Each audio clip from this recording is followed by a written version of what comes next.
시청자 여러분 안녕하십니까? 10월 30일 수요일 KBC 뉴스와이드 시작합니다. 삼성전자가 광주 사업장에서 생산하던 냉장고 물량 일부를 해외 생산기지로 이전하기로 하면서 지역 경제에 위기감이 고조되고 있습니다. 지난해 대유위니아 법정관리 여파가 남아있는 상황에서 특히 협력업체들의 우려가 큰 상황인데요. 오늘은 국회 산자위 소속 정진욱 더불어민주당 국회의원과 함께 이야기 나눠보도록 하겠습니다.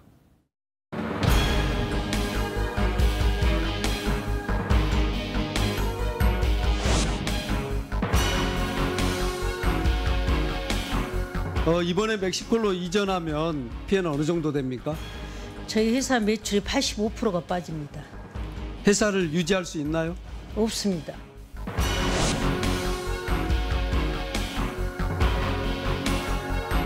큰 영향이 없는 걸로 저희가 보고를 받았는데 지금 임 대표님 말씀하신 이런 내용들 저희가 다시 한번 살펴서 어떻게 저희가 지원할 수 있는 방안이 있는지 한번 살펴보겠습니다.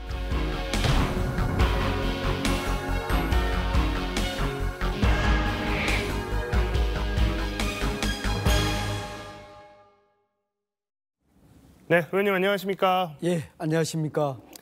자, 앞서 의원님께서 직접 질의하신 모습도 영상으로 잠깐 나왔습니다만 지역의 우려가 지금 이제 굉장히 큰 상황입니다. 예. 자, 먼저 삼성전자 이번 광주 사업장 생산 물량 일부를 해외로 이전하기로 한 배경 어떻게 좀 파악을 하고 계신 상황인가요? 삼성이 밝힌 것은 물류비 때문에 북미 시장이라든가 이런 곳에는 진출이 쉽지 않아서 멕시코에 공장을 증설해서 생산량을 늘리겠다. 거기에 따르는 프리미엄급은 국내에서 생산하고 조금 더 중저가 모델은 그쪽에서 생산한다. 이제 이런 말씀이거든요. 근데 사실 근본적으로 저희가 걱정하고 있는 것은 삼성이 지금 2012년 또 14년, 16년 또 2011년에도 사실은 베트남으로 이렇게 공장을 옮겼다가 또 국내로 다시 들어왔다 중국으로 나간 이런 사례도 있거든요. 이런 걸 통해서 보면 지금 하루 이틀의 일이 아니기 때문에 장기적으로는 가전 사업장을 광주에 그대로 정말 두려고 하는 것인가 하는 근본적인 의문의 제기가 있습니다. 예, 지금 이 문제가 사실은 더 오히려 크다고 봅니다. 네, 이게 지금 갑자기 지금 이제 이야기가 나오게 되면서 지역에서도 이제 많이 좀 당황을 하고 있는 상황이고 아까 뭐 화면에 나왔던 그 협력업체 대표님께서도 지금 굉장히 당황스러워하시는 이런 상황이신 상황인 거잖아요. 그렇습니다. 이전하고 이번 경우가 좀 다른 게 이전에는 이제 이전을 하더라도 상당히 시간을 두고 우리가 이렇게 이전하겠다. 그러니까 피해 업체들은 이렇게 대비를 해라. 이런 것들이 과정이 있어 왔거든요. 근데 이번 경우는 지난 7월하고 8월에 이메일로 알리고 실제로 지금 그 해당 기업들의 대표라든가 이런 분들을 불러서 어떤 대책을 세우라든가 이런 게 전혀 없는 상태에서 이루어졌습니다. 그래서 이제 7월, 8월에 알린 것은 11월까지만 생산을 해라. 그리고 내년 초부터는 우리는 멕시코에서 생산한다. 이제 이런 이야기를 한 것이거든요. 거기에 따르는 아무런 대비 없이 물량이 줄어드는데 크게는 지금 아까 임민자 대표 회사 같은 경우는 85% 거의 90%입니다. 그리고 상당히 큰 회사들 임민자 대표님보다 훨씬 더 큰 회사, 뭐 5배, 6배 큰 회사들은 보통 20, 30%가 줄어듭니다. 그래서 금액으로 보면 오히려 더 거기는 더 큰 거죠. 그래서 이게 상황이 별거 아닌 게 아니고 상당히 심각한 그런 상황이라고 보면 되겠습니다. 네, 일단 의원님께서 굉장히 좀 심각한 상황이다라고 파악을 하고 계시고요. 자, 구형 모델이라고는 하지만 일단 광주에서 생산 물량이 해외로 넘어가게 되면 협력업체들의 일감이 줄어드는 것은 뭐 상식적인 일입니다. 지역 협력업체에 미치는 영향이 어느 정도 될 것으로 지금 추산을 하고 있는지 여러 분석들이 좀 나오고 있는데 실제로 어떻게 파악하고 계십니까? 아까 이제 구형 모델이라고 했고요. 또 삼성도 지금 그런 표현을 쓰고 있는 것 같은데 구형 모델이 전혀 아닙니다. 지금 이번에 이제 그 냉장고 모델 2개가 가게 되는데 그게 이제 이름이 RF8000B거든요. 근데 국내에서 계속 생산하고 있는 게 RF7000B하고 RF9000B인데서 알 수 있듯이 8000B가 2021년부터 생산한 겁니다. 그래서 전혀 구형 모델이 아니고요. 다만 삼성의 생산 전략에 따라서 지금 현재 북미 시장이 굉장히 먹히고 있는 거기 때문에 가는 거지 무슨 구형 모델이거나 오래된 모델이어서 가는 게 아닙니다. 만약에 오래된 모델이고 조금 아주 이렇게 저가 모델이라면 사실은 북미 시장에 가는 게 아니고 뭐 예를 들면 동남아 시장에 간다거나 그렇게 됐겠죠. 그래서 이제 이번에 나간 물량이 전체적으로 한 6천억 정도로 보고 있거든요. 그런데 삼성이 2025년 생산 계획을 약 89만 대를 국내에서 생산한다 이렇게 하고 있는데 125만 대라고 원래 계획을 했다가 89만 대로 줄어들 가능성이 있는 겁니다. 그렇게 되면 약 한 35만 대가 줄어들게 됩니다. 그러면 이제 굉장히 큰 규모거든요. 근데 삼성이 최근에 이야기하고 있는 것이 제품을 최신화하겠다.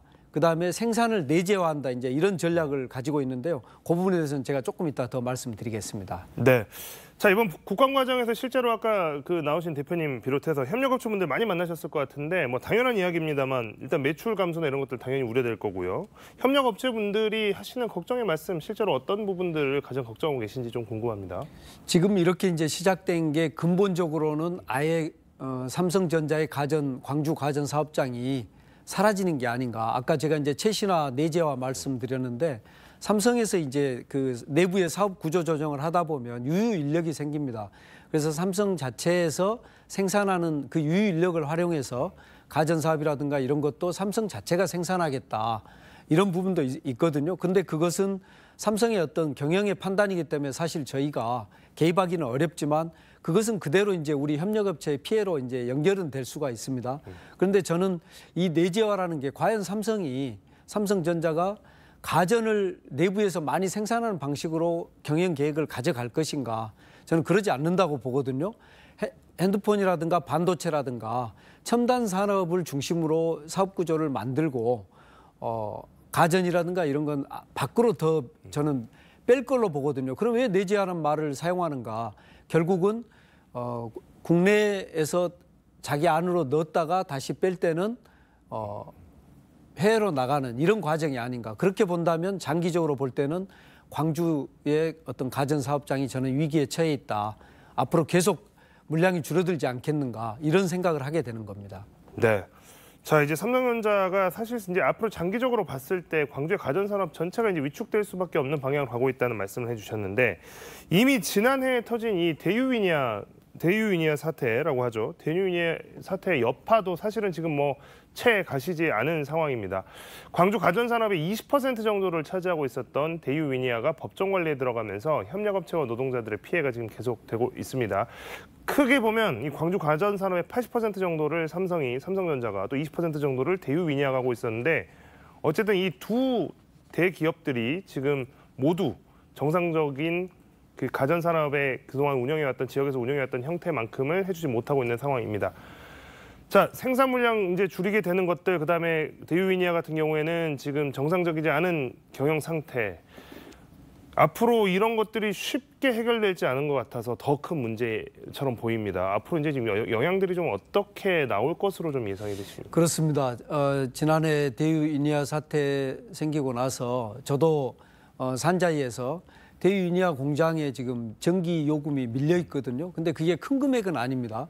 그런데도 불구하고 그걸 이제 부담할 수 없어서 산자부 장관께 또 한전 사장님께 우선 어려움이 있더라도 여기에 전기가 계속 공급이 돼야 생산이 이루어지고 또 고용이 유지될 수 있기 때문에 전기를 계속 공급해 주십시오. 이런 요청을 드렸고 현재까지 전기가 저는 공급되는 걸로 알고 있습니다만은 이런 이제 우리 지역의 어떤 큰 축인 20%를 차지하는 대유위니아 그리고 80%를 차지하는 삼성가전 이 두 개에서 이제 계속 줄어들게 되면 가전 산업의 이제 피해는 이제 불을 보듯 뻔한데요.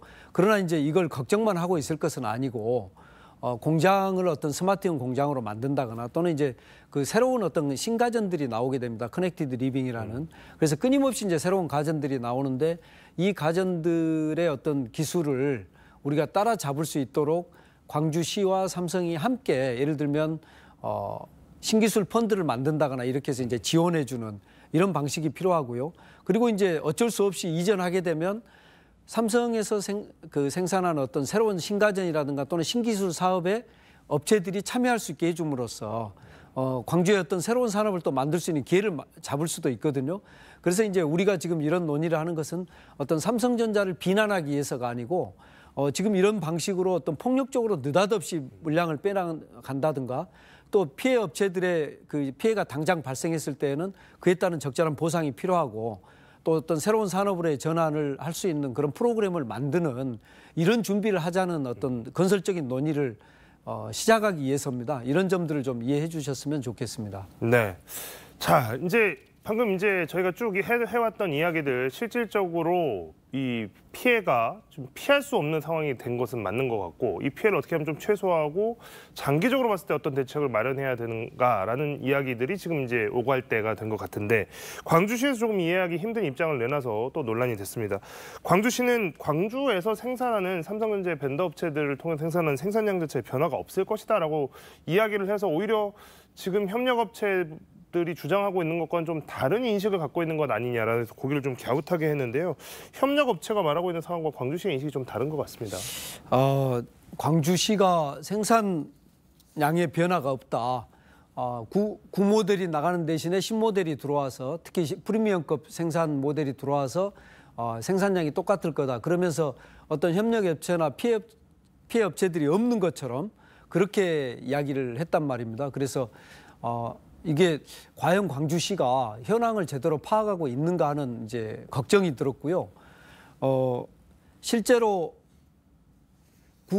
이전에 이제 현재 있는 모델이 나가고 그럼 새로운 모델이 들어오고 있는가? 프리미엄급이 생산한다고 했는데 제가 협력업체들에게 알아보니까 현재까지 새로운 모델을 생산을 위한 준비가 안 돼 있습니다. 내년 초부터 생산한다고 하는데 그게 돼 있지 않거든요. 그러면 물량만 빠져가고 물론 새로운 모델이 나올 수밖에 없습니다. 그것은 이제 구모델이 나가기 때문에 신모델이 들어오는 그런 과정이 아니고요. 그냥 새해에 새 제품들이 나오는 이런 과정입니다. 그렇다면은 전체 물량은 줄어들고 그리고 어떤 그 광주시에게 설명했던 그런 피해 업체가 없을 거라는 그런 방식은 절대 있을 수 없는 일이거든요. 그래서 광주시가 현장에 가서 좀 더 어떤 업체들과의 어떤 소통을 늘려야 되고 상황에 대해서 정확히 파악하고 정확한 대책을 내놓을 때가 된 것 같습니다. 네. 자, 이런 입장에 대해서 지역사회가 광주시의 입장에 대해서 또 우려를 내놓고 또 비판의 목소리도 커지고 이제 이런 상황들이 좀 있었습니다. 그리고 정치권, 시의회에서도 특히 이제 이 문제에 대한 지적이 좀 있었는데요. 이후에 광주시가 가전산업 경쟁력 강화 지원단을 뒤늦게 꾸렸습니다. 삼성전자 생산 물량의 해외 이전에 대해서 이제 여기에 대한 이제 영향력 분석 같은 것들을 광주시가 정책에 반영을 하겠다. 이런 목적으로 지금 이 지원단을 구성한 건데, 자 어쨌든 이제 시에서 좀 심각성을 조금 늦었지만 강화 지원단을 구성해서 지원을 하겠다라고 나선 것은 좀 긍정적으로 보입니다만 정확하게 좀 어떤 역할들을 수행해야 한다고 보십니까? 저는 가전산업 경쟁력 강화 지원단이라는 이제 그 명칭은 좋은데 저는 1단계와 2단계로 나눠야 된다고 봅니다. 1단계에서는 지금 나온 어떤 그 논의들을 보면 현재 그 협력업체들이 어떤 피해를 어떻게 보상할 것인가 이런 부분에 대한 것보다는 앞으로 어떻게 해야 될 것인가에 초점이 맞춰져 있는 감이 있거든요. 그러면서 오히려 그 협력업체들의 피해 규모라든가 또는 피해에 대한 어떤 호소를 좀 누르거나 좀 정확히 듣지 않고 있는 모습을 보이고 있어서 우려되거든요. 그래서 저는 1차적으로는 피해 업체들에 대한 보상이라든가 또는 피해 업체의 어떤 업종 전환이라든가 이런 것을 돕는 것을 1차적으로 해야 된다고 보고요. 현재 존재하는 어떤 피해를 정확히 인정하고 가야 된다. 그리고 이제 그다음 어떤 지원, 어떤 그 사업 전환이라든가 또는 스마트형 공장으로 바꿔준다거나 이거는 또 상당한 시간을 필요로 하는 거거든요. 이제 그런 시스템을 만들어서 앞으로는 그런 일들이 있었을 때 삼성전자와 사전에 논의하면서 그렇게 만들어가는 것은 이제 그 다음 단계인데요. 물론 그것도 반드시 필요합니다. 그래서 이번 일을 계기로 해서 광주시가 이제 장기적인 플랜으로 어떻게 보면 뭐 플랫폼이라 할까요? 그래서 삼성전자가 새로운 모델을 만들거나 또는 일부 생산 시설을 이전할 때는 그만큼에 해당하는 일정한 다른 생산을 가져오게 한다거나 하는 이런 어떤 적극적인 소통의 통로를 유지하는 게 필요하다고 봅니다. 네. 자, 산업적인 환경의 변화, 국제적인 흐름, 이제 뭐 이런 것들은 사실 지역 단위에서 뭐 벤더 업체들의 이익만을 위해서 어떻게 변화를 거부한다거나 무작정 요구할 수만은 없겠죠. 다만 산업의 변화 과정에서 발생할 수 있는 리스크에 대해서 미리 대비할 수 있지 않겠는가. 그리고 대기업과 협력 관계를 좀 더 공고히 하는 방식으로 발전적 방향으로 설정을 할 수 있지 않겠는가라고 정리를 해주셨습니다.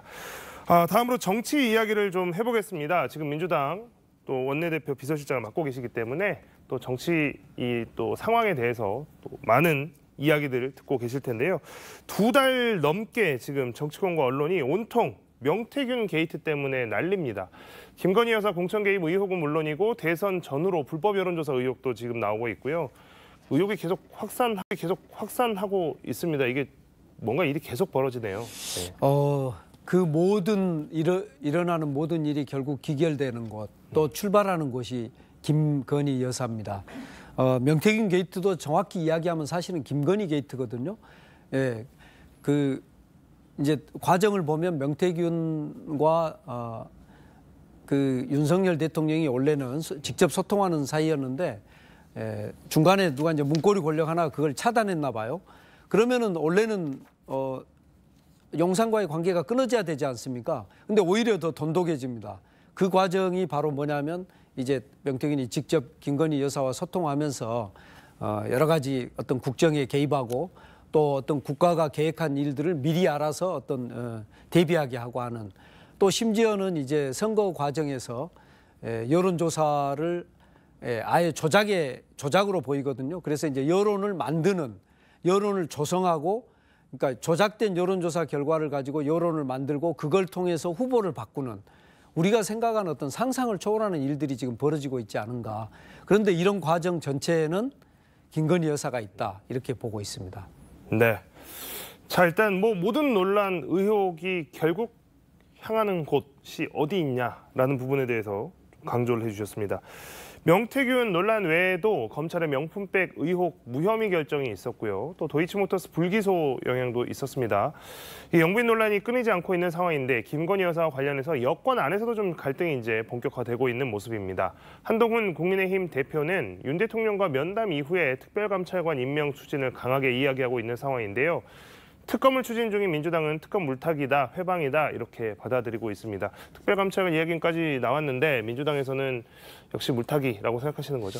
예, 김건희 특검법이 핵심 아니겠습니까? 물론 특별감찰관 제도는 당연히 해야 되는 제도고요. 그런데 이제 특별감찰관 제도가 현재 있는 김건희 특검법에 대한 어떤 초점을 흐리거나 또는 시선을 돌리는 그런 방식으로 가면 안 되는데, 실제 국민 여론이 김건희 특검을 워낙 강력하게 요구하고 있기 때문에 어떤 특별감찰관은 양념 같은 그런 걸로 보여져서 뭐 큰 영향력이 있는 것 같지는 않습니다.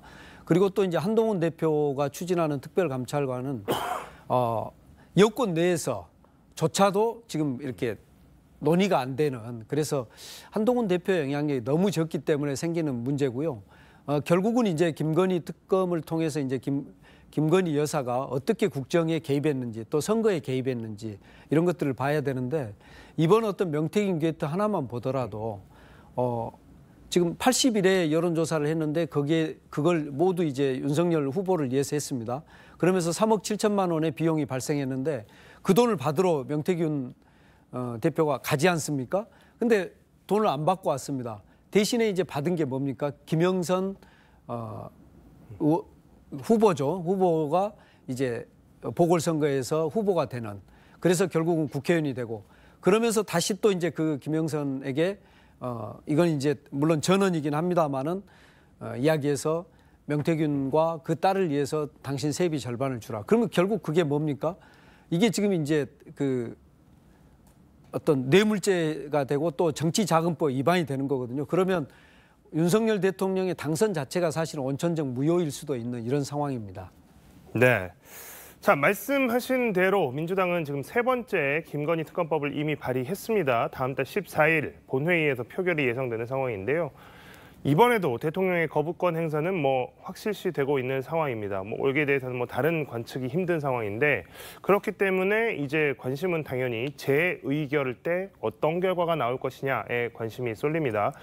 지난번 마지막에 이제 국민의힘에서 최소 4표 정도 이탈한 것 아니냐라고 하는 이제 분석이 사실 나왔었고, 그 이후에 이제 만약에 재의결까지 간다고 하면 그 이후에 이제 재의결이 처음으로 열리는 건데, 지난번에 이탈표가 좀 받기 때문에 이번에는 재의결에서 좀 다른 결과 나오지 않을까라는 기대도 많은 분들이 하시는 것 같습니다. 어떻게 분석하고 계십니까? 그렇습니다. 2번에 걸쳐서 지금 그 4표의 이탈이 확인이 됐거든요.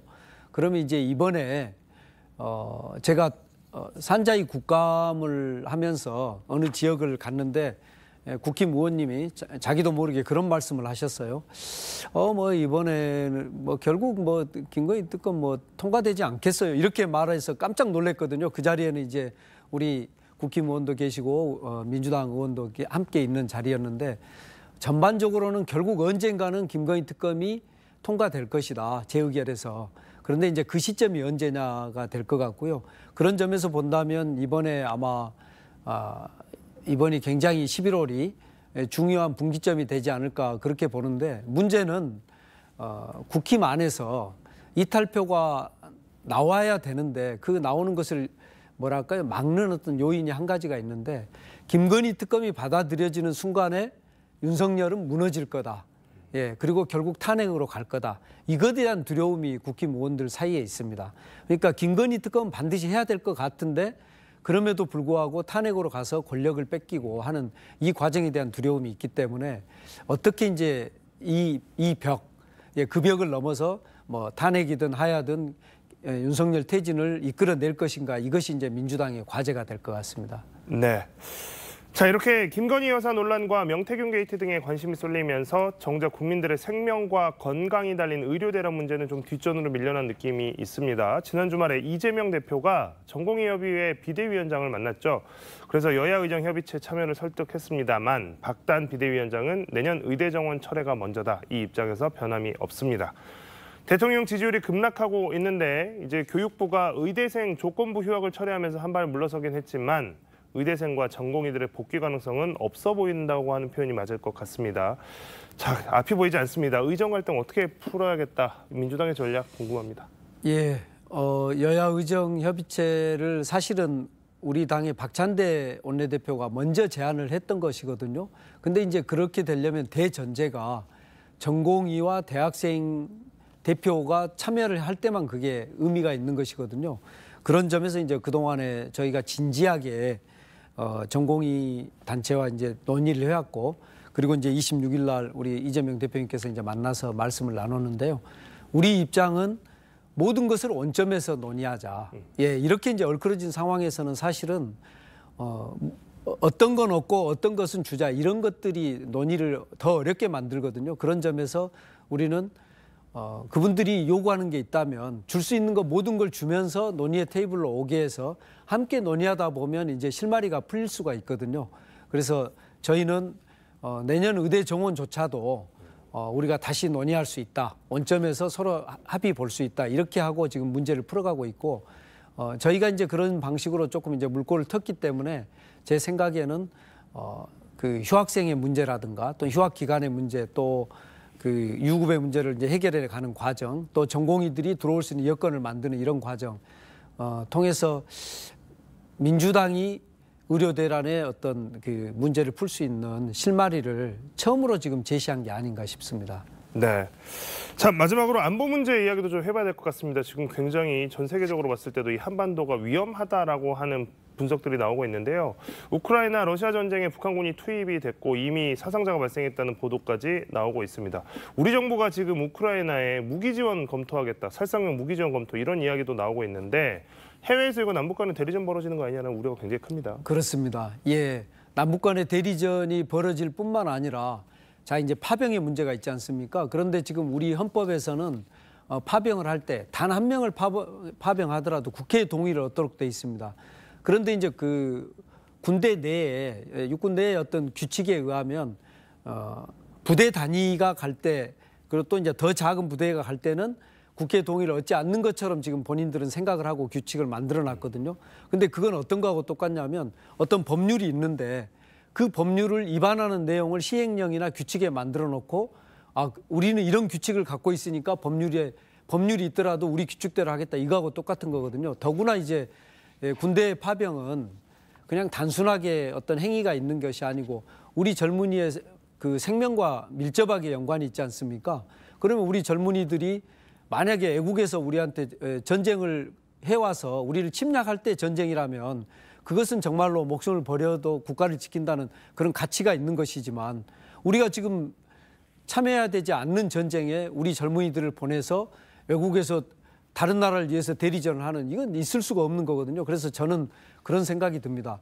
만약에 정말로 한 명의 군인이라도 우크라이나에 파병하고 그걸로 인해서 만약 우리 젊은이들의 어떤 목숨을 앗아가는 그런 일이 발생한다면 우리 국민들이 절대로 용납하지 않을 것이다. 그러나 그 전에 우리 헌법이 정한 대로 반드시 한 명이라도 파병할 때는 반드시 우리 국회의 동의를 거쳐야 된다. 예, 그렇게 보고 있습니다.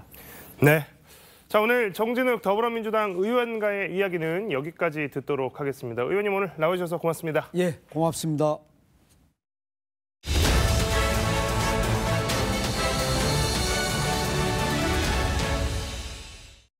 서울광역방송센터입니다.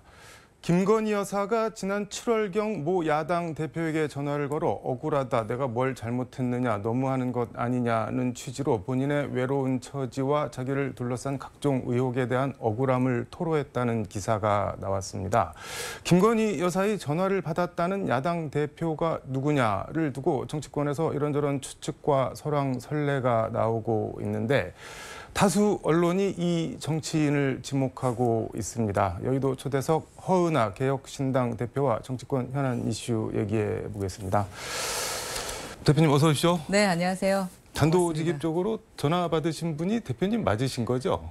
그러니까 지난주 최근에 전화 받은 사람은 제가 아니고 그러나 7월 12일에 전화를 받은 적은 있습니다. 그러니까 저희 7월 12일이 저희 네. 시부의 상이었습니다. 시부 상이었을 때 뭐 우상호 의장이라던가 추경호 원내대표 그리고 오세훈 시장까지 또 다른 많은 분들이 직접 조문을 오셨어요. 우원식 의장. 네, 우원식 의장도 오셨고요. 근데 여사께서 직접 조문 가지 못해 미안하다라고 하면서 위로의 전화를 주셨습니다. 그러면서 여러 가지 말씀을 하신 거가 있죠. 이게 그 즈음이 이른바 김건희 여사 사과 문자 한동훈 1심 논란 이때 아닌가요? 그거 관련한 말씀이 조금 뒤로 돌아가 보면은 네. 이제 현재는 그때구나라는 걸 아는데 그때 그전화할 당시에는 사실 익심 내용이 알려지지는 않았던 때 아닌가라는 저는 생각을 합니다. 네. 예, 제 기억으로는. 근데 그때 정신이 없었습니다.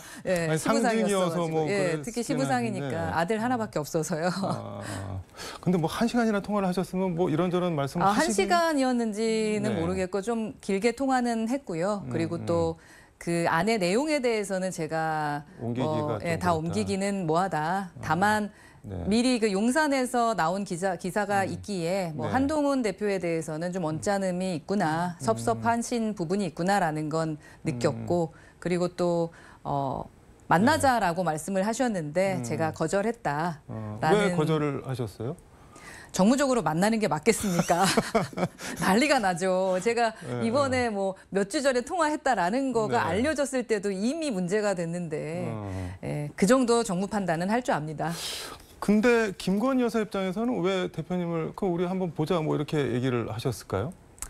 글쎄요, 정무적인 거 말고도 여러 가지 이야기를 하고 싶었나 보죠. 기존에 제가 국민의힘에 있었던 의원이니까요. 그래서 나온 것도 아쉬워하시고 그랬는데 그 뜻은 제가 직접 묻지 않아서 모르겠습니다. 일각에서는 김건희 여사 이른바 이게 오지랖이 너무 넓으신 거 아니냐, 문자, 전화 이렇게 행보가 너무 거침이 없으신 거 아니냐 이런 얘기도 하는데 그건 어떻게 보세요? 저는 김건희 여사의 그런 부분에 문제가 있는 게 아니라 얼른 수사받으셔라. 그리고 빨리 특검을 받아라. 그게 지금 김건희 여사에게 가장 필요한 말이지 다른 것들은 그저 가지치기고 물타기다라고 생각합니다. 하나만 더 여쭤보면은 한동훈 대표에 대한 섭섭함은 토로를 하셨다고 하는데 어떤 종류의 섭섭함인가요? 본인의 진정을 몰라준다는 건가요? 어떤 건가요? 좀 죄송한데 제가 그런 부분에 대해서는 이렇게 말씀을 전하기가 현재 좀 어려운 것 같습니다. 네. 지금 김건희 여사에 대해서 말씀하신 대로 야당에서는 특검 주장하고 한동훈 대표는 특감을 대안으로 생각하는 것 같은데 개혁신당 입장은 어떻게 되는 건가요? 저희는 특검이죠. 특검? 특감은 말장난일 뿐입니다. 특감 같은 경우는 뭐 네. 수사를 할 수 있는 능력이 있는 것도 아니고 지금 벌써 검사들이 무혐의라고 처분을 내리고 있는데 네. 지금 특감이 무슨 의미가 있습니까? 그러니까 특감과 특검이 네. 좀 헷갈리니까 국민들에게 좀 그냥 비슷해 보이니까. 비슷해 보인다고 생각해서 그러한 걸 말씀하시는지는 모르겠는데 국민의힘 자체에서 특감을 갖고 네. 특검도 아니고 특감을 뭐 해야 되네 안 해야 되네라고 말하는 것 자체가 네. 현실을 파악하지 못하고 있는 거다. 저는 정신 차리고 빨리 특검이나 받으셔라라는 말씀 드리고 싶습니다. 아니 상 위로 전화도 주시고 한번 보자 뭐 이런데 너무 냉정하신 거 아닌가요? 공과사는 구분해야 되는 거고요. 네. 지금 김건희 여사가 답답하거나 김건희 여사가 힘든 것에 네. 몇백 배 국민들이 더 힘듭니다.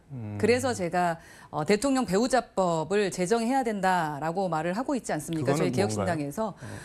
김건희 여사뿐만 아니라 네. 기존의 김정숙 여사도 그렇고 여사들 문제가 많았습니다. 근데 권한들은 행사하지만 네. 그들에 대한 책임을 물을 수 있는 어떠한 법적인 조치가 없습니다. 아, 이상하지 않습니까? 그래서 이번에 뭐 명품백이라던가 네. 아니면 도이치 문제에 대해서도 이런 식으로 무혐의 처리를 하는 것이 아닐까. 그리고 혹시라도 있을 법한 네. 지금 공천 개입에 대해서도 윤석열 대통령이 직접 했으면 문제가 있지만 네. 김건희 여사가 했으면 문제가 없을 수도 있다라는 법적 판단을 이미 보수 측에서는 하고 있는데 네. 이거 심각한 거죠. 그래서 저희는 개혁신당은 두 양당의 문제점을 지적도 합니다만 가장 네. 중요한 것은 그 다음의 대안이다. 그래서 특검은 특검대로 하고 제2, 제3의 김건희를 만들지 않으려면 네. 대통령 배우자법, 일명 김건희법이라고 하는데 그 법을 빨리 제정해서 네. 집에 있는 영부인들, 여사들의 문제가 일어나지 않도록 해야 된다. 그러니까 공직자에 준하는 법적인 위치를 부여하자 뭐 그런 내용으로 들리네요. 그렇죠. 그러니까 그 부분에 대한 네. 서로 뭐 갑론을박은 있을 수 있습니다만 네. 지금의 가장 문제는 네. 책임을 지지 않는 겁니다. 그래서 또 돈을 회계적으로 쓰고 있는데 네. 어떤 기준에서 쓰고 있는지 그리고 어디까지가 제대로 된 거고 어디까지가 제대로 되지 않은 건지 비행기 같은 경우도 네. 그냥 전 세계 다 여사가 쓸 수 있는 건지 그렇잖아요. 그 부분에 대한 어떠한 기준도 없기 때문에 늘 정치적으로 싸우기만 하는 거거든요. 네. 그래서 기본적인 기준은 마련하는 것이 지금 우리가 대안으로 마련할 부분 아닐까. 미래를 생각한다면 저희 개혁신당은 그렇게 생각합니다.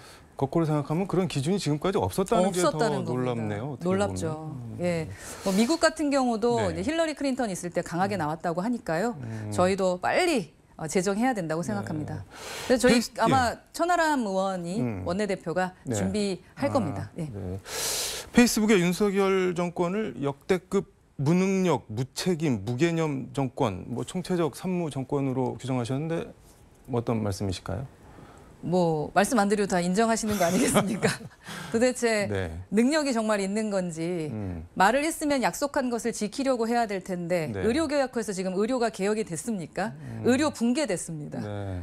그리고 지금 노동개혁한다 그러고 노동개혁에 대한 얘기한 게 뭐가 있습니까? 교육개혁은 도대체 무엇을 하고 있는 겁니까? 한 게 없어요. 무능력하다는 거죠. 보수라고 한다면 적어도 네. 자신이 책임을 질 줄 알아야 되는 겁니다. 근데 책임을 질 수 있었던 것이 아무것도 없다. 네. 그냥 무조건 과학적 근거 없이 숫자만 늘리면 된다. 응급 의료실에 뺑뺑이 없애야 된다. 뭐 이렇게 네. 뺑뺑이 얘기 나오고 뭐 여러 가지 있는데 그냥 감정적 접근을 하는 거잖아요. 예, 절대적으로 무능력하다라고 생각합니다. 그 가장 중립적이고 정상적인 저희가 탄핵과 유사한 결심을 하게 된다면 그때 윤석열 정부는 마지막 순간임을 각오해야 할 것이다. 일종의 약간 뭐 어떤 아니, 뜻일까요? 저희 네. 같은 경우는 사실 아스팔트 정치에 대해서 긍정적이지 않습니다. 장애 집회 뭐 이런 그렇죠. 거요. 네. 국회 내에서 풀 수 있는 부분을 풀라고 네. 국민들께서 국회의원들을 선출하신 거잖아요. 네. 그렇기 때문에 그 안에서 싸워서 일을 해결해야 된다고 생각합니다. 네. 그렇게 생각하는 정상적인 저희 당이 만약에 이건 정말 안 되겠다 네. 싶어서 장외로 나가게 된다면 그때는 각오하셔야 된다라는 겁니다. 중도가 더 이상은 다 돌아섰다는 그렇죠. 의미인 건가요? 네. 그럼 민주당에서는 빨리 좀 불러야 되는 거 아닌가요? 개혁신당 같이 나가자고.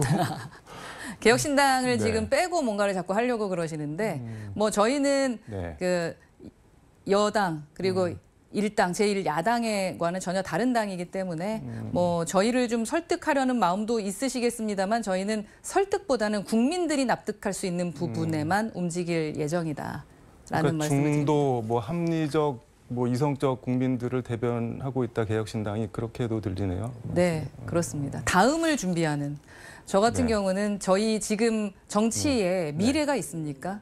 그냥 본인들의 권력 싸움만 하고 있을 뿐입니다. 여당이든 야당이든. 그게 아니라 정말로 넥스트가 무엇인지 미래에 대해서 정책적 제안을 할 수 있는 정당 하나는 있어야 된다. 그래서 저희는 다음을 준비하는 다른 정치를 하는 정당이다. 이렇게 생각합니다. 넥스트 레짐 말씀해 주셨는데 네. 뭐 꼰대 레짐을 무너뜨리고 대한민국의 넥스트 레짐을 열어가겠다 그런 말씀을 페이스북에 쓴 걸 제가 언뜻 본 것 같은데 꼰대는 누구고 여기서 말하는 레짐은 뭐 그러니까 정치학 용어로 뭐 구체제, 뭐 그렇죠. 구시대 이런 거잖아요. 지금 뭐 민주당, 국민의힘 다 둘 앵시한 다 레짐 뭐 문제죠 이런 지금. 거라는 건가요? 네, 둘 다 문제라고 국민들이 말씀하시잖아요. 그래서 저는 시대 교체가 가장 필요하다. 시대 정신은 시대 교체다라고 생각하고 시대 교체는 되겠습니다만 그러려면 우선 체제가 바뀌어야 된다라는 생각을 하고 있습니다. 그래서 저희가 많은 것들을 뭐 선거법에 대해서도 네. 이야기하고 있고 그리고 선거법도 문제는 사실 돈 있는 사람만 선거할 수 있는 이 체제 바뀌어야 되지 않겠습니까? 지금 여론조사 하나 갖고 네. 얼마나 큰 문제가 되고 있습니까? 결국 돈 없고 백 없으면은 정치 네. 못한다는 얘기입니다. 그러한 체제 바꿔 나가는 것을 네. 저희 개혁신당이 하겠다라는 말씀입니다. 근데 뭐 이렇게 물어보면 죄송하지만 네. 그 꼰대 레짐 무너뜨리고 넥스트 레짐을 세울 실력이 개혁신당에 과연 있을까? 뭐 이런 의문이 저희는 있다고 생각합니다. 왜냐하면 저희 개혁신당은 정말로 각 정당에서 할 말 하던 네. 용기 있던 사람들이 모인 사람들이고요. 그리고 지금은 너무나 양당이 정말 극에 달아서 싸우고 있기 때문에 저희가 걸어온 길이 안 보이시겠지만 정책적인 대안을 가지고 미래 얘기를 하고 있는 곳은 저희밖에 없습니다. 네. 그래서 한번 오셔서 봐주셨으면 좋겠고요. 그것이 진짜로 우리 아이들 10대, 20대, 30대의 그분들이 살아갈 10년 뒤, 20년 뒤를 고민하는 건지 아닌지 판단해 주시면 될 것 같아요. 어느 정당이 그 얘기하고 있습니까? 네. 예. 예전에 총선 때 오셔서 그 엄마 정치를 하겠다, 엄마의 마음으로 정치를 하겠다 그 말씀이 상당히 인상적이었는데 그 연장선에서 계속 하시는 건가요? 그럼요. 지금은 챙기는 사람이 필요하다라고 생각하고요. 저희 개혁신당은 지금 스타트업입니다. 네. 라는 말씀을 드렸습니다. 스타트업답게 더 많이 움직이고 새로움을 위해서 도전하고 네. 그리고 그러면서도 이 체제를 좀 제대로 만들어 나가면서 도전하는 용기 좀 보여드리고자 네. 하고요. 그러려면은 사실 뭐 관리도 잘해야 되기 때문에 관리형으로서 좀 통합하고 네. 협치할 수 있도록 제가 물밑에서 여당, 야당 다 만나면서 대화 많이 합니다. 네. 다만 그게 잘 안 돼요, 이분들이. 네, 그래서 저희가 외부적으로 네. 나오지 않게 좀 도와달라라는 얘기고요. 좀 선진화된 네. 정치의 모습을 보여줬으면 좋겠다라는 마음으로 엄마의 마음으로 합니다. 우리가 워낙에 젊은 정당이라 다들 제가 예전에 국민의힘에 있을 때는 젊은 의원이었어요. 지금 뭐 의원이 아닙니다만 네. 젊은 의원이었는데 지금 우리 당에서는 제가 상당히 원로까지는 아니고 되게 큰 어른. 예, 제 의원들이 벌써 30대, 그러니까 80년대 분들이셔가지고. 근데 뭐 옛날 얘기이긴 하지만 나이 갖고 말씀하시니까 5.16 쿠데타 할 때 박정희 소장 나이가 뭐 44밖에 안 됐고 김종필 중령 뭐 35살 그랬으니까 그거 저희 개혁신당의 나이입니다. 여순 11구 사건 제76주기 합동 추념식 여기 올해는 보성차문화공원에서 열렸는데 다녀오셨던데 네. 페이스북에 많이 울었다 뭐 이렇게 쓰셨던데 뭐 어떠셨나요? 여순 같은 그러니까 역사적 사건인데 네. 저 같은 경우는 정치 역할은 억울한 사람들이 눈물을 흘리지 않고 그걸 좀 닦아줄 수 네. 있고 그런 일이 다시는 일어나지 않도록 치유해주고 그리고 체제를 만들어 나가는 거라고 생각을 합니다. 네. 근데 거기에 AI가 편지를 읽어주는 게 있었어요. 그러니까 그때 당시 아버지를 잃었던 분이 7세였는데 그분이 이제 한 85세가 됐겠죠. 네. 근데 그 당시에 아주 지금 말할 때도 눈물이 나는데 아주 젊었던 아빠. 그 아빠를 AI로 이제 형성해서 그분이 아들에게 편지를 이제 읽어주는 거였어요. 네. 와, 근데 그거 볼 때 눈물 안 흘린 분 안 계실 겁니다. 왜냐하면 제 눈엔 지금 할아버지처럼 보이는 그분이 그 순간엔 7세 아이가 되어 있고 그리고 또 그분께서 말씀하시는 것은 내 몸에 빨간 거는 피밖에 없는데 왜 나를 빨갱이라고 몰았는지 저는 아직도 그게 너무 억울합니다라고 말씀하실 때 안 울 수 없고 또 아버지가 미안하다 아들아라고 얘기하고 사랑한다 아들아라고 마지막에 얘기할 때 안 울 수 없죠. 그러니까 그래서 다 눈물바다가 됐었겠네요. 너무 눈물바다였고요. 이런 일은 다시는 잊지 말아야 된다라고 생각합니다. 이게 지금 개혁신당에서 대표님을 비롯해서 뭐 천하람 원내대표, 뭐 최고위원들, 사무총장들, 당 지도부가 다 갔는데 뭐 어떤 뜻으로 다 이렇게 다 간 건가요? 저희 개혁신당은 원래 말보다는 행동하는 정당이고요. 뭐 이준석 전 대표를 비롯해서 천하람, 이주영 의원이 5.18 묘지 가서 뭐 1000배 정도 했잖아요. 그 7시간 30분 정도 3배 했던 것들도 있고.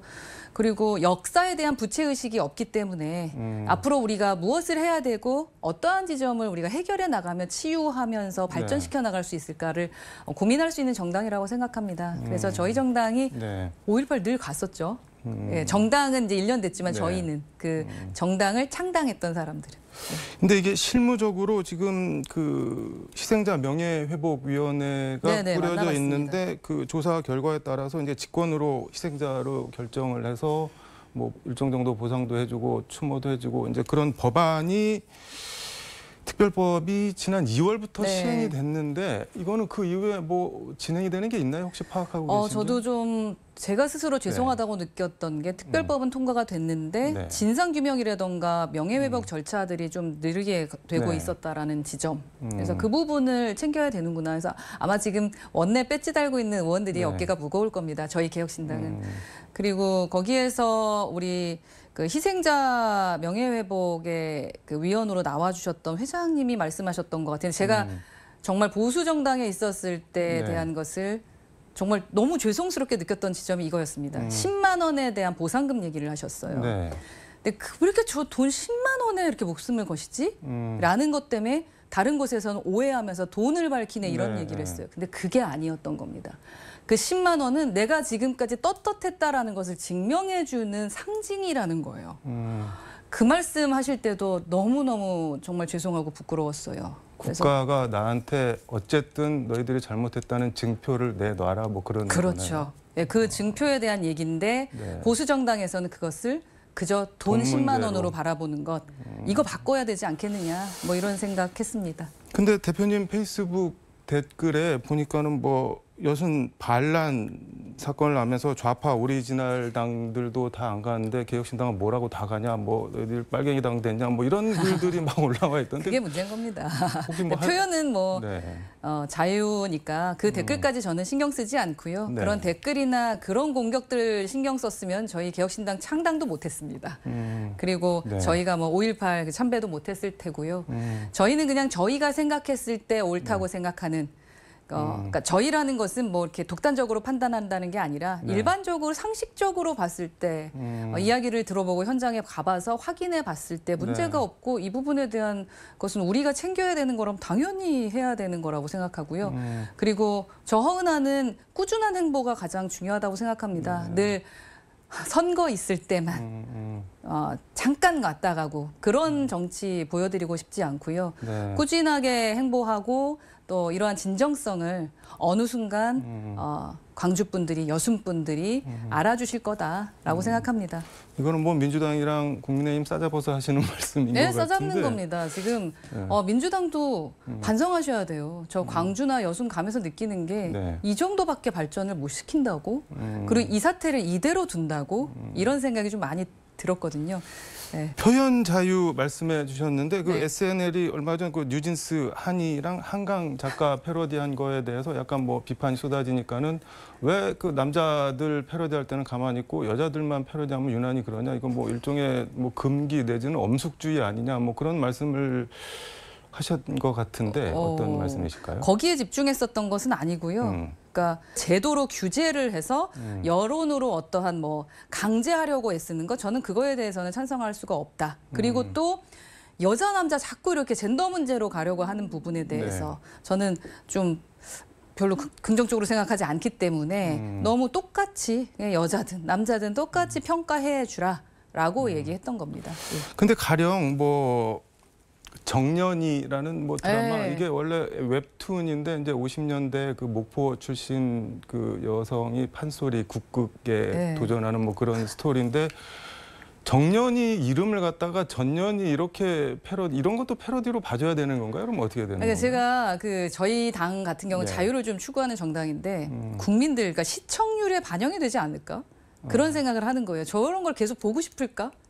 시청자들이. 그런 차원으로 그러니까 저급한 패러디에 대해서는 시청자들이 평가해 주실 거다라고 우선은 생각합니다. 알겠습니다. 근데 제가 왜냐하면 그걸 자세히 못 봤어요. 네.